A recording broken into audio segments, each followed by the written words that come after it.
Hello everyone, and welcome back to another video log. Today was cybersecurity and networking, the most boring shit that I've ever done in my entire life, and game design and history, of which today was history. It was actually fun compared to the first lecture of cybersecurity and networking, of which what we did in that lecture is how to configure a switch. And no, it's not that kind of switch you see on the walls to turn on the light. That is a switch, but that's more the light switch. I mean the more technical switch that has like several ports to connect like your good old trusty Ethernet cables for that PCIe Express connection.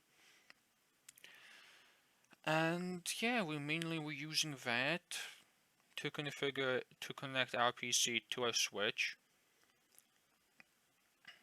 of which I'm trying to remember now. Of which we used PuTTY, P-U-T-T-Y. I will say it again, P-U-T-T-Y, PuTTY, to actually configure that said switch. Of which it did take some time to get it going due to those a bit of a small error, as the computer in itself has like 5 ports, of which one of them is a general, your run-of-the-mill general Ethernet port that you use to connect to the internet, which is COM1. But there are two other ports that can be used to configure said switch, is COM3 and COM4, of which at first COM3 did not work, COM4 somewhat worked, but you couldn't do anything. Then we did some other shibabble doodle, and COM3 worked. Yay. Of which the lecturers did show how to configure it by going into it, knowing how the commands work, know how to get the commands by just having a question mark typed into the prompt, and knowing basically how to properly use the commands, like changing the name of a set switch, setting up passwords, secure passwords, and yeah. Then we did some lab activities, what I definitely did do. I don't think it's like a must. They like don't really say anything that it's like a must thing to do.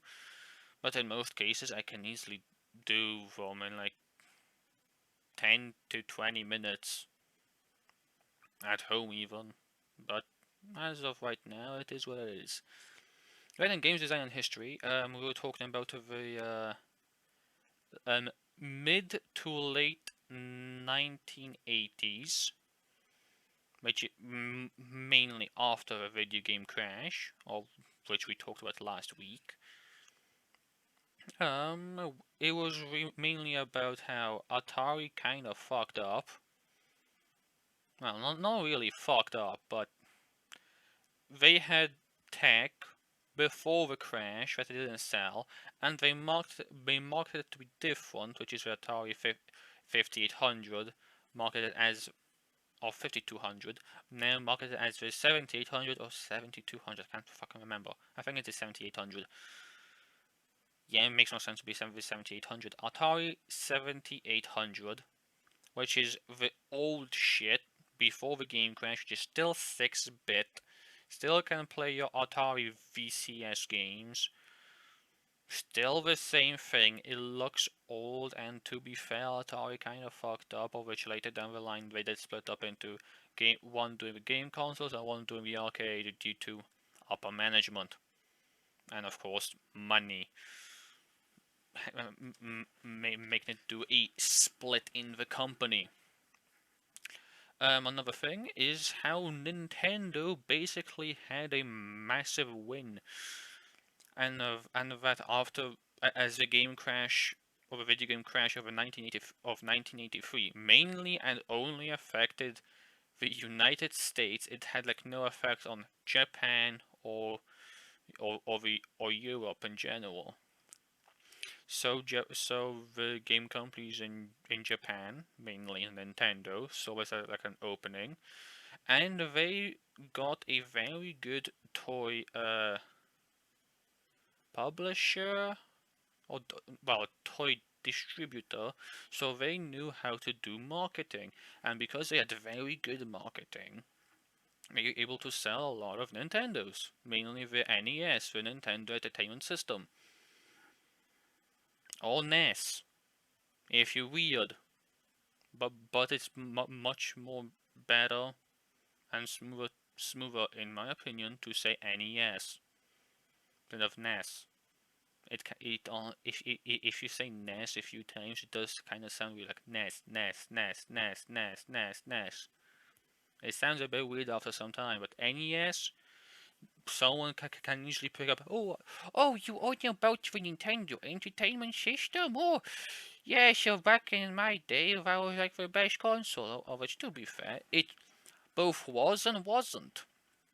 As our lecturer said, it was popular amongst like everyone, but it was fairly fragile, and due to its due to how the cartridges connected to the thing, it was at an angle, so you had like the normal thing like at an angle, and you had to put a cartridge in and then plop it down.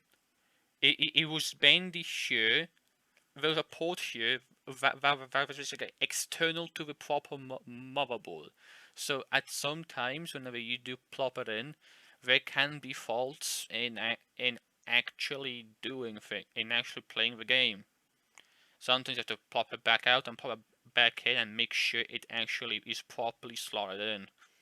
As if not, you won't really be able to play the game.